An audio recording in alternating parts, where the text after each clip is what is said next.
Bonjour, bienvenue Zélia sur Pandore. Je suis ravie de te recevoir aujourd'hui. Est-ce que tu pourrais te présenter pour les personnes qui vont nous écouter pour le prochain podcast? Oui, avec plaisir. Bonjour et merci de m'inviter dans ton podcast. Euh, oui, donc moi je m'appelle Zélia Charpentier. Je suis danseuse, professeure de danse, danse thérapeute depuis professeure de danse et danseuse depuis 25 ans. J'ai commencé les danses de la fertilité, on peut nommer ça fertilité, quand j'avais 4-5 ans. euh, ou en Algérie. J'habitais en Algérie à ce moment-là. La cantinière de l'école m'a appris une partie de ces danses-là. Puis après, je les ai mis de côté pendant un moment et je les ai reprises à l'adolescence. Donc voilà. Et après, voilà, je suis danseuse, professeure de danse, danse thérapeute et j'interviens dans plusieurs milieux. Et depuis justement 20 ans, une de mes spécialités, j'aime pas trop dire le mot spécialité parce que ça spécialise et surtout que quand on travaille sur cet endroit du corps, en fait, ça ouvre au contraire sur tout et sur le vivant. Mais bon, je vais le dire comme ça, c'est plus simple. Une de mes spécialités, c'est travailler sur le périnée bassin-ventre. Voilà, autant pour les femmes que pour les hommes. Ça, c'est important que je précise parce que je ne le fais pas que pour les femmes, bien sûr. Il y a beaucoup plus de femmes intéressées par ça pour l'instant, mais j'ai quand même aussi pas mal d'hommes qui suivent mon travail, donc ça, c'est important pour moi.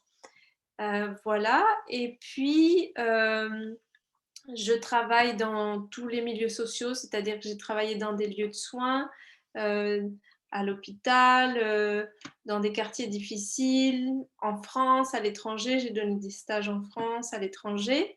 J'ai créé une méthode il y a un peu plus de 10 ans maintenant qui s'appelle Périnée et Danse. Donc ça, c'est la méthode quand je suis en présence. Et puis là, depuis quelques mois en ligne, j'ai créé une autre méthode, mais c'est quand même relié à la première, sauf qu'en ligne, on peut faire d'autres choses différentes. Il y a d'autres médiums différents. C'est le même thème, mais on travaille différemment. Ça s'appelle le périnée autrement. Voilà.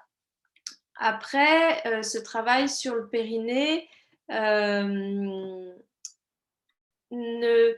c'est pas obligé de savoir danser. C'est pas que autour de la danse, c'est autour de plein de thèmes différents.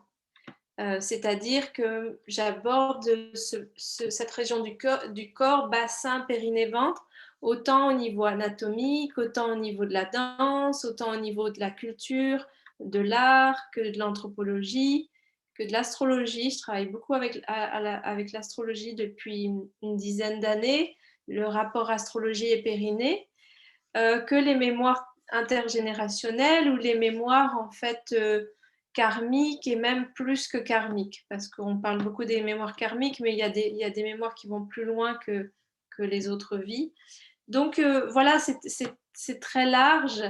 Euh, et ce périnée, en fait, c'est aussi une boîte à outils souvent qu'on ne connaît pas pour permettre de vivre une vie fertile dans tous les domaines.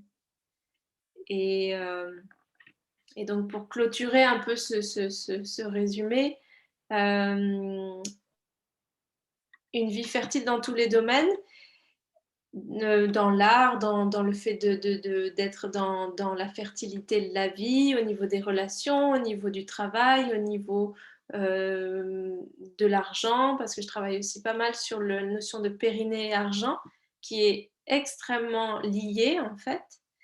Mais il y a aussi donc la notion de fertilité par rapport à la terre. Et donc notre terre, notre première terre à nous êtres humains, dans le corps, c'est notre périnée. Et donc le rapport à la terre change complètement, le rapport à la terre-mère change complètement quand on aborde notre périnée, quand on le connaît, quand on le reconnaît, ou vice-versa. Quand on aborde la rencontre ou la re-rencontre avec la terre-mère, on a une façon différente d'aborder son corps. Et c'est pour ça aussi que j'ai créé l'action qui est nationale et internationale, en fait, qui s'appelle les Jardins du Périnée.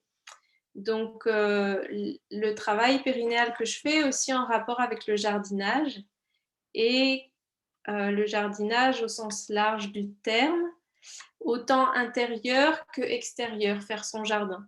Donc, il y a une page aussi qui s'appelle Les Jardins du Périnée, une page Facebook. Voilà, donc c'est vraiment cultiver son jardin et à mon avis, cultiver cet endroit du corps est capital pour, je vais le dire, pour changer le monde, parce que changer le monde, c'est aussi des petites gouttes, et les petites gouttes sont énormes. Si on fait chacun sa petite goutte, c'est comme l'histoire du colibri. Et en fait, travailler sur son périnée, pour moi, ce que je dis depuis des années, c'est une histoire politique au premier sens du terme. C'est-à-dire comment vivre ensemble dans la cité et comment vivre ensemble d'une manière harmonieuse dans la cité avec nos différences. Et à mon avis, avant que ça vienne de la tête, ça vient d'abord de comment je prends ma place en fait, dans mon corps, dans mon couple, dans ma famille, dans mes relations, dans la ville, dans mon travail, etc. Et ça, c'est la base. Et notre base, nos fondations au niveau du corps, c'est le périnée. J'ai beaucoup aimé, j'ai vu ton projet des jardins, j'ai trouvé ça super chouette. Donc, si j'ai bien compris, c'est bien l'idée, on jardine un peu ce terrain du périnée, bassin, ventre, et puis ça va pousser, ça va donner des fleurs dans tout le corps. Finalement, ça va finir par atteindre les bouts des doigts, la bouche, les oreilles, etc. C'est très joli. Ben oui, parce que le périnée, c'est relié à tout dans le corps. Donc, c'est le seul endroit qui soit relié à tout, tout, tout, tout, tout. Et en plus de ça, c'est jardiner intérieurement, mais extérieurement. C'est-à-dire que quand on fait son jardin, donc là, avant-hier, on était à plusieurs femmes, parce que là, il n'y a pas d'hommes qui se sont inscrits au jardin du périnée, si je suis honnête. Il n'y a que des femmes. Et donc, on était en train de jardiner mercredi. Et, et donc, je leur expliquais que si moi, je propose en enseignement que ce que j'ai vécu. Ce que j'ai pas vécu, je ne le propose jamais. Pour moi, lire quelque chose dans un livre, voilà, ça n'a aucun intérêt. Ça a un intérêt quand ça vient confirmer quelque chose qu'on a vécu, en fait. Parce que pour moi, c'est l'expérience du terrain qui est vraiment l'incarnation, en fait, de ce qu'on peut après donner. Et que c'est vraiment incarné, en fait. Donc, j'expliquais que avant de proposer cette action des jardins du Périnée, j'avais jardiné pendant 7 ans, donc cette parcelle-là, en tout cas là où j'étais l'autre jour. Et jardiner nous apprend aussi à comprendre notre périnée. Et jardiner nous apprend à comprendre là où on en est. Donc c'est aussi extérieur, c'est-à-dire quand il y a un acte extérieur sur la terre, on comprend. On comprend pourquoi ça pousse pas, on comprend pourquoi l'année d'après ça pousse, ou si on est bonne en semis, ou plutôt on est bonne quand on met la terre, on met les plants dans la terre. On est chacun à un endroit différent. Et la fertilité de la vie vient de cette exploration intérieure et extérieure. Super. Et est-ce que tu pourrais éventuellement nous présenter un peu ces partenaires avec lesquels tu travailles? Donc, ces partenaires, je veux dire le périnée, le bassin, le ventre. Tu as dit que tu abordais de plein de manières, d'angles différents, astrologique, anthropo, etc. Est-ce que tu pourrais nous donner un petit aperçu, un petit avant-goût de ces Oui, je vais différentes voir. parties? Euh, Qu'est-ce que je pourrais vous dire comme exemple parce qu'il y en a, c'est tellement vaste. Par exemple, dans le bassin, on a 2 ischions. Les ischions, c'est les 2 os où on est assis là, qu'on sent au niveau de la chaise, et c'est les 2 os qui peuvent être pointus, qu'on sent quand on s'assied. Et on l'a tous, hommes et femmes. Et ces ischions, par exemple, en général, on ne les connaît pas trop. Et on ne les a pas réveillés ou re-réveillés. Donc, juste cet exemple-là, en réveillant ces ischions, on a un autre ancrage à la vie qui se remet en place. Et les ischions, par exemple, c'est notre prise de terre. C'est comme l'électricité. C'est notre prise de terre. C'est notre deuxième paire de pieds. Donc, on parle tout le temps de l'ancrage avec les pieds, etc. Mais le premier ancrage, en fait, il vient du bassin aussi.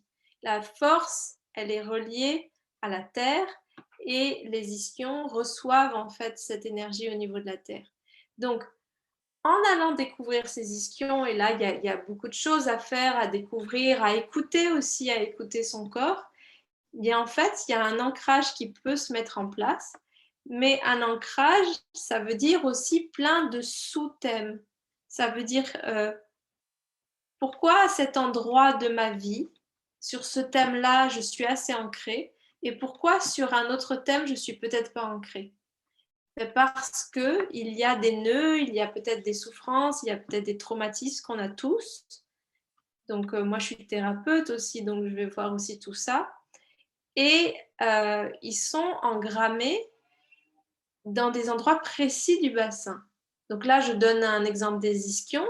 Donc, c'est comment les approcher, ces nœuds, comment les écouter et comment faire en sorte qu'ils ne soient plus des nœuds et qu'ils deviennent vivants, en fait. Donc là, ça fait partie des traumatismes, mais aussi c'est la découverte aussi des potentiels. Parce qu'on a des immenses potentiels nichés dans le périnée, dans le bassin, dans les organes, les viscères, les muscles, les os. Mais comme on ne connaît pas cette zone-là, et ben en fait, ces potentiels-là ne nous sont pas révélés, même à nous-mêmes. Et donc, on vit en général, être humain, à 10% de nos potentiels. Et en allant faire ces exercices-là, ok, il y a des choses quelquefois pas très agréables qui ressortent comme des mémoires, mais il n'y a pas que ça, il y a aussi des choses extrêmement agréables et la créativité est logée à l'endroit du bassin périnée-ventre. Donc là, peut-être qu'il y aura une créativité spécifique qui sera logée au niveau de l'ischion, quelquefois au niveau de l'utérus, etc., etc.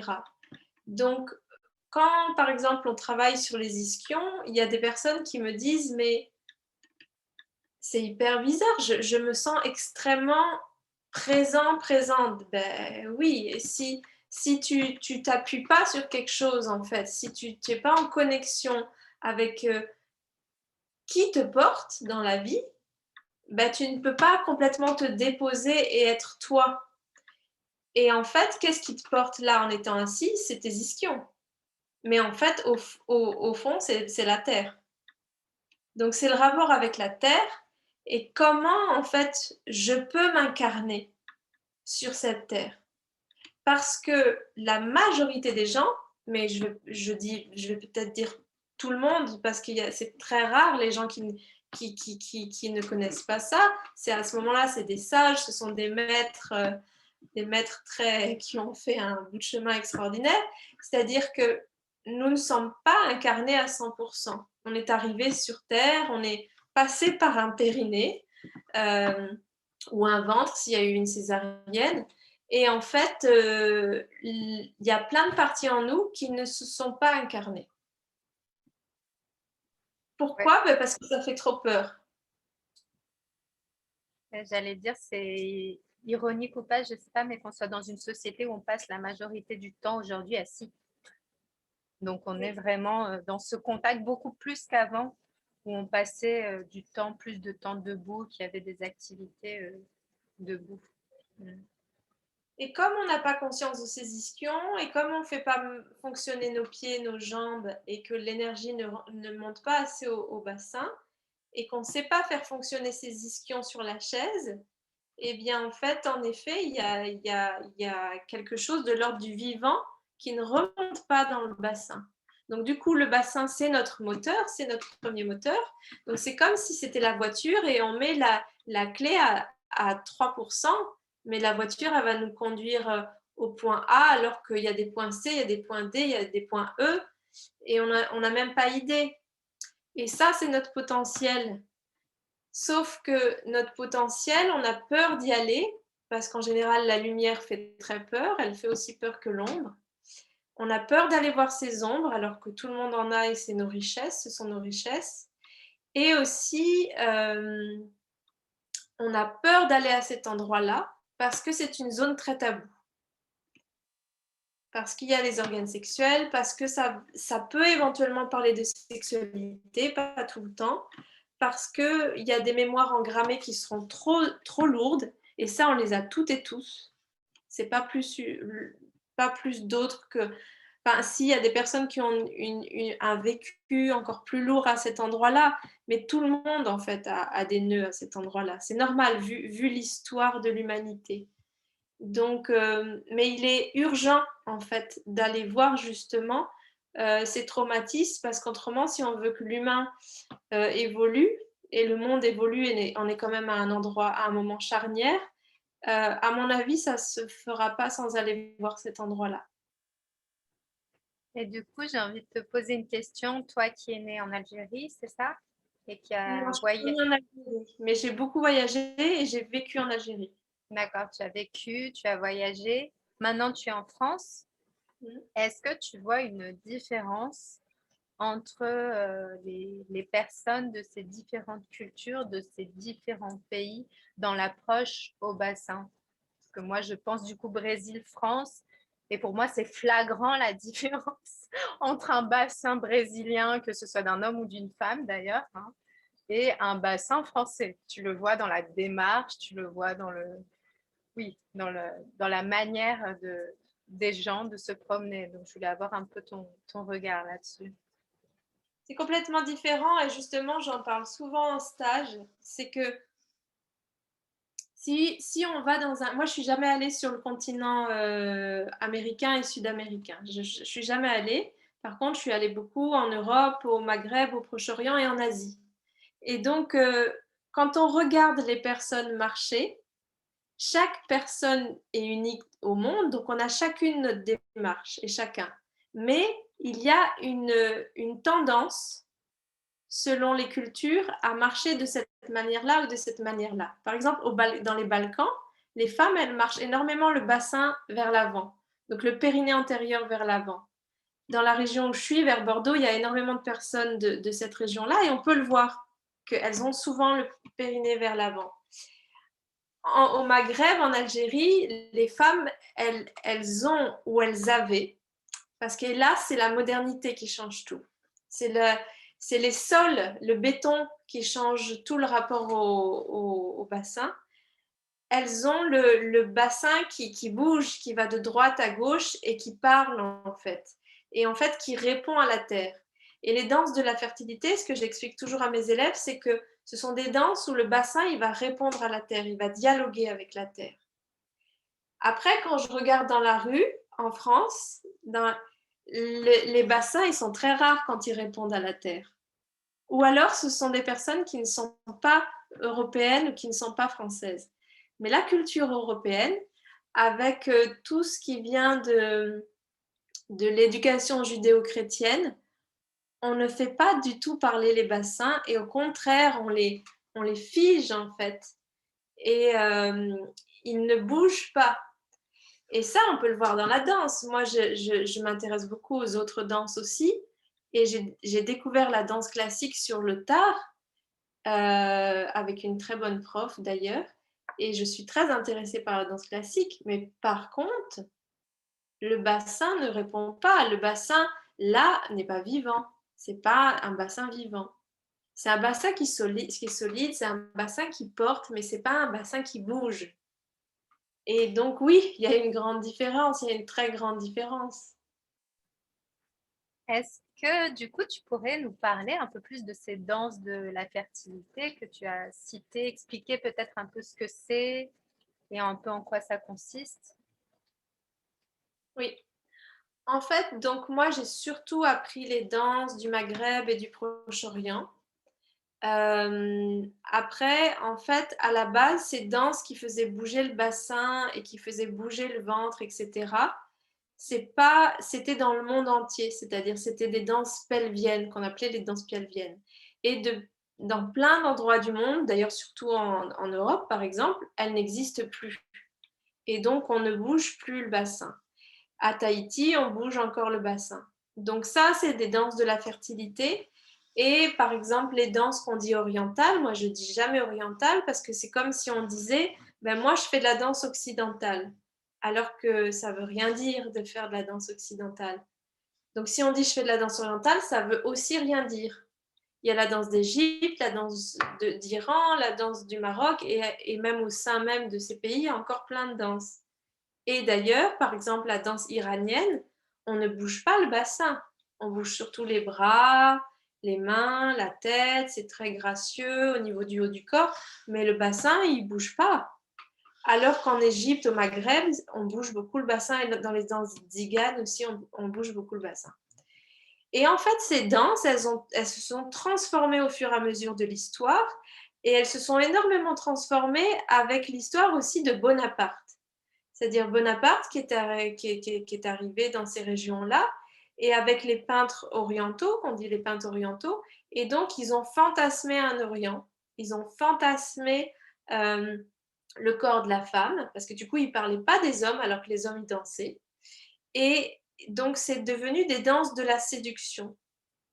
Mais bien sûr que ce sont des danses de la séduction, ça on ne va pas dire le contraire, mais ce ne sont pas uniquement des danses de la séduction. C'était des danses, et c'est ça on a oublié, ça on en parle très peu, c'était des danses de santé qui venaient activer cette région-là, qui venaient vasculariser cette région du corps, qui venaient masser les organes et les viscères, et qui venaient en fait rendre vivant cet espace-là. D'ailleurs, peut-être Marie-Pénélope vous en a parlé dans votre formation, parce que je connais bien Marie-Pénélope, et notre travail se complète, c'est que voilà, cette importance de connaître ses organes en fait à cet endroit-là. Et donc la danse, ces danses-là, elles venaient activer tout ça, mais pas uniquement. C'était des danses d'éducation qui apprenaient aux femmes et aux hommes comment on faisait des bébés, et aussi comment on faisait l'amour, et aussi comment on vivait une vie fertile en rapport avec la terre. Donc, c'était des danses qui venaient honorer l'agriculture, pour avoir à manger, pour que les enfants aient à manger, et aussi pour de nouveau après faire des offrandes à la terre.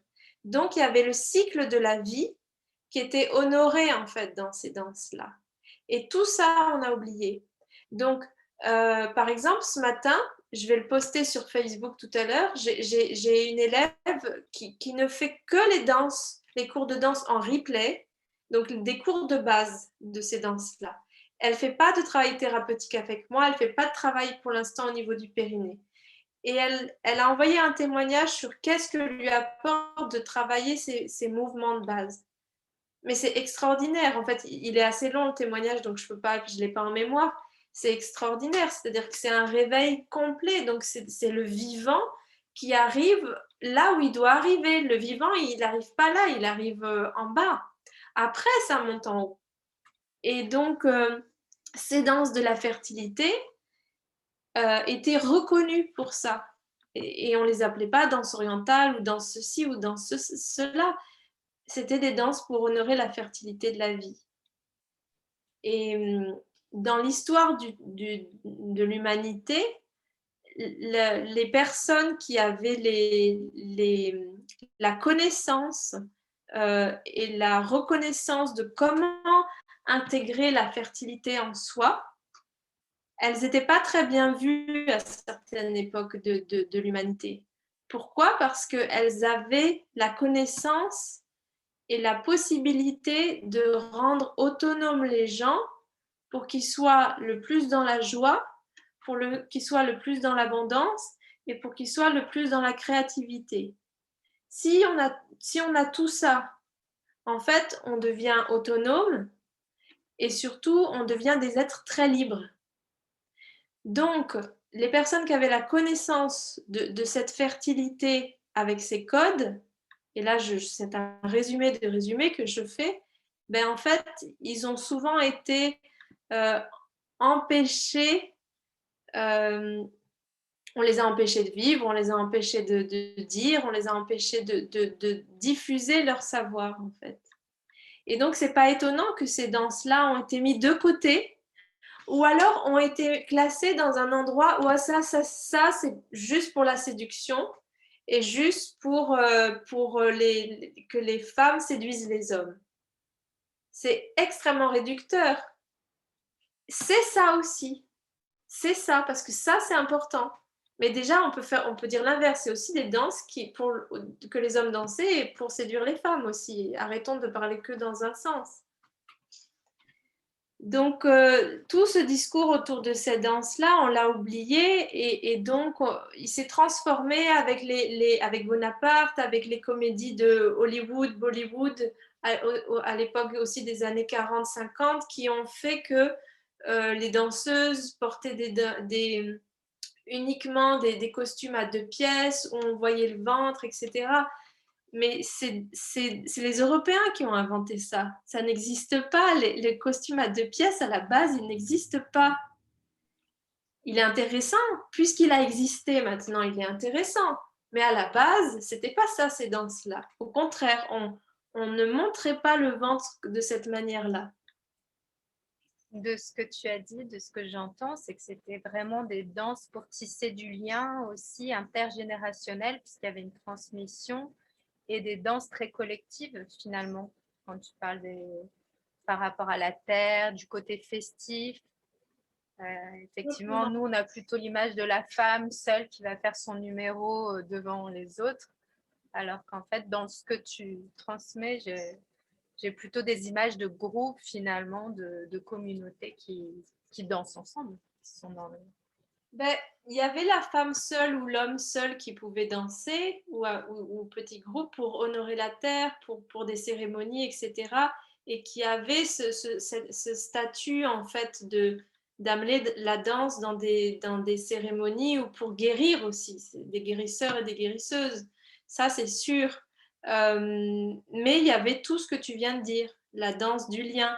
Et moi, j'ai travaillé 12 ans dans un quartier où il y avait 47 nationalités, un quartier un peu difficile, pardon, dans la banlieue de Bordeaux. Et en fait, il y avait beaucoup de femmes turques, africaines, sénégalaises. Il y avait des personnes asiatiques, des personnes maghrébines, des personnes françaises. Et l'association s'appelait l'École des femmes, mais on acceptait aussi les hommes. Et donc, il y avait un atelier de danse-thérapie. Là, c'était pas forcément sur le périnée et le ventre. Et au début, au sein du quartier où il y avait vraiment des difficultés, on a fait des cours avec les mères, avec les filles, avec les adolescentes, avec les seniors. Donc les seniors, comme c'était des personnes réfugiées politiques, souvent, l'âge des seniors était assez jeune. Donc c'était à partir de 50 ans, mais c'était des gens abîmés par la vie, en fait. Donc ça allait de 50 à 90 ans. Et au début, en fait, dans le quartier, ben, c'est les femmes, parce que là, du coup, c'était surtout des femmes. Il y avait un atelier homme pour anciens combattants aussi. Mais les femmes venaient en cachette. Elles venaient en cachette, elles ne le disaient à personne. Après, elles ont dit qu'elles faisaient du sport, ce qui ne voulait pas dire qu'elles faisaient de la danse. Et au bout d'un moment, de quelques années, ça a été oui, je vais à la danse. Mais ce projet, il a duré 9 ans. Donc, 9 ans pour qu'ensuite, c'était le rendez-vous, mais de toutes ces femmes le mercredi matin, il n'y avait même plus besoin de mobiliser. Elles venaient toutes, j'ai plein de photos avec leur habit traditionnel de leur pays, de tout. Et c'était vraiment, le mercredi matin, c'était sacré pour elles. Et donc, il y avait le temps de parole aussi, le temps de qui est mort dans la communauté, donc le temps de deuil, le temps de qu'est-ce qui s'est passé dans telle famille, etc. Et après la danse. Bien, c'est capital en fait, c'est capital pour la paix sociale. Le partage, la parole et la danse et la joie. Oui, puis le fait que aussi tout simplement que le corps ne soit pas sédentaire, parce que un corps sédentaire, il y a des gens qui ont beaucoup plus besoin de bouger leur corps que d'autres, ça dépend des natures, mais un corps qui est sédentaire de toute façon chez tout le monde, qui est trop sédentaire, c'est pas bon, c'est pas bon. La vie, c'est quand même le mouvement. Oui, tout à fait. ça circule de toute manière si on pense au corps, à tout ce qui circule, le sang, les liquides, etc. C'est tout en mouvement. C'est ça. Et du coup, je voulais te demander, tu parles beaucoup des hommes et je ne sais pas, est-ce que tu avais quelque chose à partager sur ton expérience? Je sens, je ne sais pas, hein, que c'est important aussi pour toi de les appeler à faire cette découverte, ce qui est assez original parce qu'effectivement, en général, moi j'ai déjà vu des très beaux danseurs hommes danser des danses du ventre, mais c'est assez rare. Et du coup, tu pouvais parler un peu de toi, comment ça résonne en toi. Oui. Alors pour moi, en fait, ça a toujours été important de ne pas mettre les hommes de côté pour X raisons qui seraient très longues à développer. Mais de toute façon, pour qu'une société soit en paix, il faut que le rapport homme-femme soit le plus possible en paix. Et les hommes, en fait, ont autant besoin d'aller voir cette zone-là que les femmes. Et c'est pas parce qu'ils n'ont pas d'enfant, ils ne portent pas l'enfant euh, ou ils n'accouchent pas que justement, souvent ils ne savent pas qu'ils ont un périnée alors qu'ils en ont un. Et donc c'est extrêmement important. Et une vie arrive, un être humain arrive grâce à une rencontre homme-femme, etc. Donc ça, c'est hyper important. Après, j'ai pas énormément de personnes, hommes, qui viennent en cours de danse ou en stage de danse. Il y en a, hein, mais il y en a pas énormément. Il y avait le cours des anciens combattants avec des vieux monsieur, ça c'était pas mal. Mais les hommes viennent surtout en accompagnement ou en stage de périnée danse, c'est vrai, mais pas que les stages de danse. Et donc, ou en accompagnement individuel que je fais à distance, parce que je fais beaucoup d'accompagnement individuel à distance, où là, on travaille plutôt sur la danse intérieure que sur le mouvement. Et donc, les hommes ont autant de souffrances à cet endroit-là que les femmes. On parle beaucoup des souffrances des femmes, mais c'est mettre 50% de la population de côté. Les hommes en fait, ont un poids sur eux par rapport à ce qu'on leur demande, par rapport à la virilité, par rapport à leur histoire d'homme.